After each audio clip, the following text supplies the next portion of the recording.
अकेला चना भाड़ नहीं फोड़ सकता पर अकेला बंदा पहाड़ तोड़ सकता है। एक बंदा अमेरिका से रूस गया पुरानी मिसाइल्स के खोखे खरीदने ताकि उनसे कुछ ऐसा बना सके जो आज तक कोई नहीं बना पाया था। रॉकेट, जमीन से उड़ने वाला नहीं, उड़कर फिर से जमीन पर आने वाला रॉकेट। ऐसा रॉकेट जो किसी ने सोचा भी नहीं होगा कि पॉसिबल होगा। अगर किसी ने सोचा होगा तो उसके पास में आइडिया नहीं होगा कि कैसे रॉकेट को जमीन पर वापस उतारना है, और अगर किसी पास में आइडिया भी होगा तो उसने किया नहीं हो। लेकिन ये बंदा जो रॉकेट की ABCD भी नहीं जानता, जिसने किसी भी कॉलेज में कोई रॉकेट इंजीनियरिंग की डिग्री नहीं ली थी, वो बंदा ऐसा रॉकेट बनाने चला था जो उस टाइम के रॉकेट बनाने वाली बड़ी बड़ी कंपनी को भी नहीं पता होगा। जमीन पर वापस उतरने वाला रॉकेट लॉन्च तो कई साल से होते आए थे। कोई रॉकेट को लैंड करके दिखाए तो उसे बोलेंगे रियल दुनिया का आयरन मैन। इस बंदे से रूस वालों ने जरूरत से ज्यादा पैसे मांगे। यहाँ तक कि कहा जाता है कि रूस में जो इस बंदे की मीटिंग हुई थी वहाँ की कमेटी के साथ में उस मीटिंग में उस बंदे का बहुत मजाक उड़ाया गया था। यहाँ तक कि ये भी कहा जाता है कि उसके मुंह पर थूका भी गया था। इनको कहा गया कि तेरी पास पैसे तो है नहीं और आ गया मिसाइल खरीद। ये बंदा बिना डील पूरी किए वापस अपने कंट्री आ गया और उसी दिन से किताब उठा ली इस सवाल के जवाब में कि मैं क्यों नहीं बना सकता मैं ऐसा रॉकेट बनाऊंगा जो कि बहुत कम खर्चे में अंतरिक्ष में जा सके, और इसके बाद ऐसा रॉकेट बनाऊंगा जो लॉन्च के साथ साथ जमीन पर वापस भी लैंड कर सके। बंदे ने एक के बाद एक किताबें पढ़ डाली और शुरू कर दिया अपना पहला प्रोजेक्ट। सन 2006 पहले लॉन्च के 37 सेकंड के अंदर ही लॉन्च के बाद रॉकेट वापस जमीन पर आकर गिर गया, और ये गिरना ऐसा था कि उस रॉकेट के टुकड़े टुकड़े हो गए। प्रोजेक्ट फेल हो गया। बंदा 4 साल से इस पर काम कर रहा था।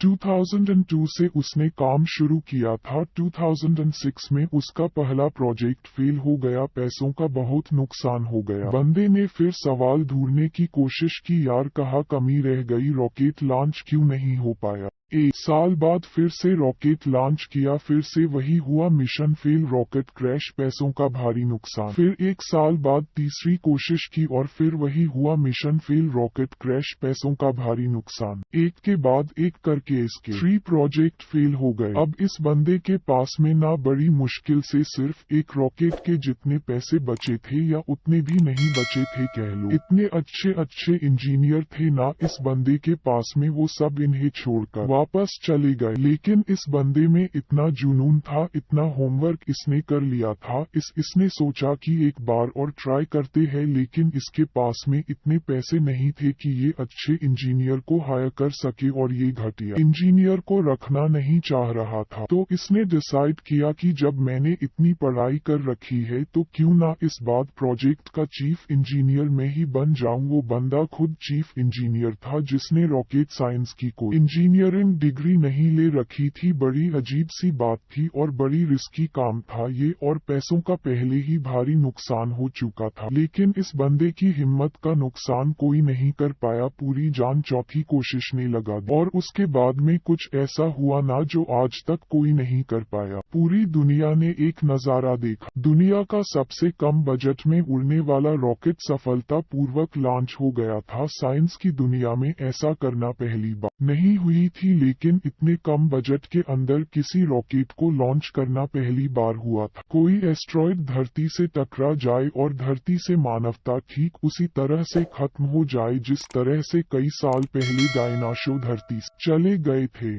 इसलिए इनके फ्यूचर के प्रोजेक्ट में एक प्रोजेक्ट ऐसा भी है कि मंगल ग्रह पर इंसानों की बस्ती बनाई जाए। इनका विशन बड़ा तगड़ा है और ऐसा विशन हमारे यूथ में होना बहुत जरूरी है। अगर ये बंदा कर सकता है ना तो आप समझ सकते ही कि इंसान का दिमाग कितना पावरफुल है, इंसान की हिम्मत कितनी पावरफुल है, इंसान की कैपेबिलिटी कितनी पावरफुल है, और इंसान के लिए क्या इम्पॉसिबल है। इलॉन मस्क का मानना है कि फेल होने से नहीं डरना चाहिए, क्योंकि फेल होना भी एक ऑप्शन होता है, लेकिन काम ना करना कोई ऑप्शन नहीं होता। ये खुद मानते हैं कि एक हफ्ते में लगभग 120 घंटे काम करते हैं। अगर 7 से डिवाइड करोगे ना तो लगभग 17 घंटे आएंगे। दिन में निकलकर कितने बंदे तो इतना सोते होंगे। इनका कहना है कि मैं वो काम नहीं करता जो जरूरी है, मैं वो काम करना हूँ कि जो मुझे लगता ही कि करना चाहिए। ये कहते कि अच्छे स्कूल और अच्छे कॉलेज में जाने से बंदा एजुकेटेड नहीं हो जाता, क्योंकि मैं कभी भी हार्वर्ड यूनिवर्सिटी में नहीं पढ़ा, फिर भी वहाँ पढ़ चुके कई टैलेंटेड स्टूडेंट्स और इंजीनियर मेरे अंदर में काम करते हैं।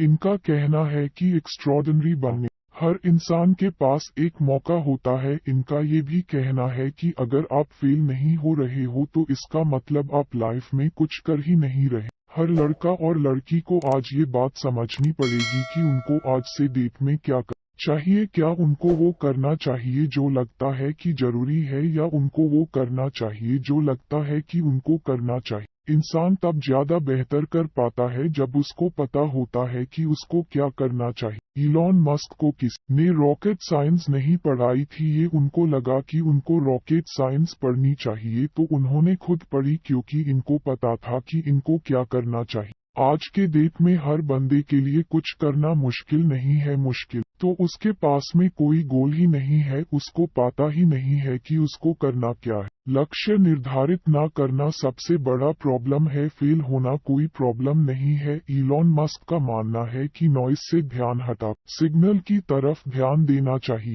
उनका मानना है कि प्रॉब्लम कोई प्रॉब्लम नहीं होती, प्रॉब्लम का सलूशन ढूंढना एक प्रॉब्लम है। शब्दों में थोड़ा सा फेर बदल करने से पूरा वाक्य का अर्थ बदल जाता है, और माइंड में थोड़ा सा विजन आपकी पूरी जिंदगी बदल कर रख सकती। अगर आपकी लाइफ में कोई प्रॉब्लम नहीं है ना, तो प्रॉब्लम क्रिएट करो खुद के लिए, और वो कैसे करोगे, एक बड़ा लक्ष्य निर्धारित कर। हमारे देश के युवाओं को आज क्रांतिकारी मनुष्य से सीखने की जरूरत है। हालांकि ये भी सच है, हमारा देश ऐसे क्रांतिकारी युवाओं से भरा पड़ा है, बस उनको अपने आप की पहचानने की जरूरत है। वो बंदे भी इलॉन मस्क की तरह कुछ ऐसा कर सकते हैं जो कोई भी नहीं सकता। दम है तो कुछ बड़ा करके दिख। देश में अपना नहीं बल्कि दुनिया में देश का नाम कर।